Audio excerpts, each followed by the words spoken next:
প্রেমের প্রস্তাব দিছে, বাট বিয়ের প্রস্তাব কেউ দেয়নি। আমার ভাই আহামরি কোনো চাওয়া পাওয়া নাই, আমি জানি না আল্লাহ আমার ভাগ্যে কি রাখছে। আমি চাই পরিপূর্ণ একটা মানুষের, মানে এত অনেক কিছু চাই না, যে একটা কুঁড়ে ঘরের ভিতরে শান্তিতে যাতে থাকতে পারি, আমি অতটুকুই চাই। আমার আর কিছুর দরকার নেই। আমার বাড়িঘর নাই ভাই, আমি একদম মধ্যবিত্ত। আমি এত বড় লোক না ভাই যে বড় বড় কথা কম আমি অনেক বড় লোক, আসলে আমি তো এরকম না। আপনার হোম ডিস্ট্রিক্ট কোথায়? নারায়ণগঞ্জ। হ্যাঁ। আপনার বিয়েটা কিভাবে হয়েছে? আমাদের বিয়ে হয়েছে লাভ ম্যারেজ। কতদিন প্রেম করেছে?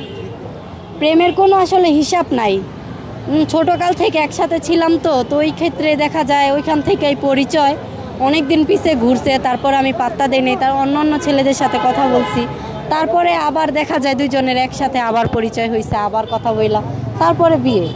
ভাই কতদিন প্রেম করছেন বা কতদিন ওনার পিছে পিছে ঘুরছেন? হয়তো অনেক বছর। কত বছর? 2-4-5 বছর হবে। 5 বছর ওনার পিছে পিছে ঘুরা তারপরে পটাইছেন? আরো বেশি হবে আর কি, মানে আমার আইডিয়াতে গেলাম, মানে কথা বলছি, অনেক ঘোরাঘুরি অনেক হয়েছে, কিন্তু 5 বছর আপনাকে ওনার পাত্তা দেয় নাই? না। কেন পাত্তা দেন? কালো ভালো লাগে না। হ্যাঁ, ভালো লাগে না। কালো বইলা? কালো বইলে ভালো লাগে না। ভালো লাগে না। তারপরে কিভাবে পটাইলেন, মানে মানে আপনার পরবর্তীতে কিভাবে পটাইয়া তাকে বউ বানাইলেন?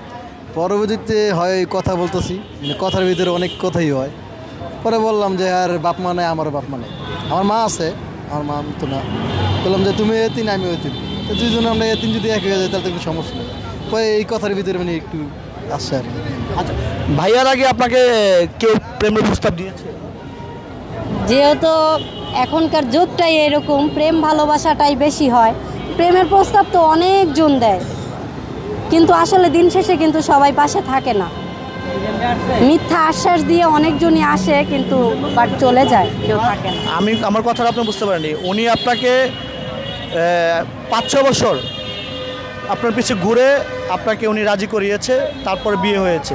ওনার আগে আপনাকে কেউ বিয়ের প্রস্তাব বা প্রেমের প্রস্তাব দিয়েছে কি না? তখন তো আমি ছোট ছিলাম, তখন আমি এক প্রকার বলতে গেলে যে মানে হাফ প্যান্ট পরতাম, তখন তো আর দেখা যায় মানুষের কাছ থেকে দেখতাম যে প্রেম করে, প্রেম কি এরকম মানে আইডিয়া ছিল না, তো ছেলেরা পিছে ঘুরতো, কিরে এমনি এমনি ডাকতো, কিন্তু আসলে যে ওইটারা যে প্রেম বলে বা তোরে আমি ভালোবাসি কইলে যে ভালোবাসা হয়ে যায় ওইরকম বুঝতাম না। বিয়ের পরে কয়টা প্রেমের প্রস্তাব পাইছে? ওইরকম ভাবে হয় নাই বিয়ের পরে যে আমি তোমারে ভালোবাসি বা আমি তোমারে বিয়ে করতে চাই, ওইরকম হয় নাই।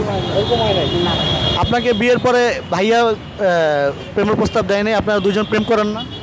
ভাইয়া তো প্রত্যেক দিনই দেয়, ভাইয়া কি আর মানে যে বছরকে বছর পর পর দেয় এরকম তো না, ভাইয়া তো প্রত্যেক দিনই বলে, কারণ আমাদের যেহেতু বাচ্চা আছে, এখন তো ভালোবাসা ছাড়া কিছুই হবে না। বিবাহ বার্ষিকীতে আপনাকে কি উপহার দেয়, কি গিফট দেয়? আসলে বিবাহ বার্ষিকী বলতে আমি কোনো গিফট পাই না, আমি যখন চাই তখনই পাই, আমার বিবাহ বার্ষিকীতে যে নিতে হবে এরকম না। স্পেশাল আমরা তো জানি বিবাহ বার্ষিকীতে স্পেশাল কিছু একটা থাকে স্ত্রীর জন্য স্বামীর পক্ষ থেকে, সেটা কি দেওয়া হয়নি? তার তো মনেই থাকে না কবে যে বিবাহ বার্ষিকী।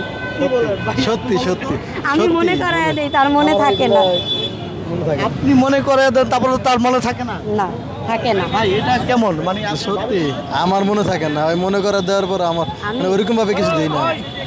আচ্ছা, যা সর্বশেষ আপনি আসেন, আপনার দিকেও ধরবো। সর্বশেষ আমি একটু বলতে চাই, আপনি মিজান ভাইয়ের উদ্দেশ্যে আপনারা দুজন কি বার্তা দিতে চাচ্ছেন এই মুহূর্তে, যেহেতু মিজান ভাইয়ের ভাতের হোটেলে আছে? আমি চাই যে যারা মধ্যবিত্ত আমাদের মতো, তারা একটু কমাইছেন, গরিবদের জন্য একটু আপনারা সিরিয়ালটা রাখেন। ভাই আপনার কি বার্তা? জি এটাই, যারা মধ্যবিত্ত আমরা তো বাইরে খাইতে পারি, এখানে তো রিস্কওয়ালারা মিজান ভাই হোটেল খুলছে, আমাদের জন্য তো খোলেন নাই। এখন যদি আমরা ভিড় করি, রিস্কওয়ালারা আইসা পরে না খাইতে পারে চলে যায়, এটা দুঃখজনক বিষয়। আর একটা বিষয় হলো যে এরা যেরকম খাইতে পারবেন ওইরকমই নেবেন, অনেকে খাবার নিয়ে খাবার ফালায় দেয়, এই খাবার অপচয় করাটা ঠিক না।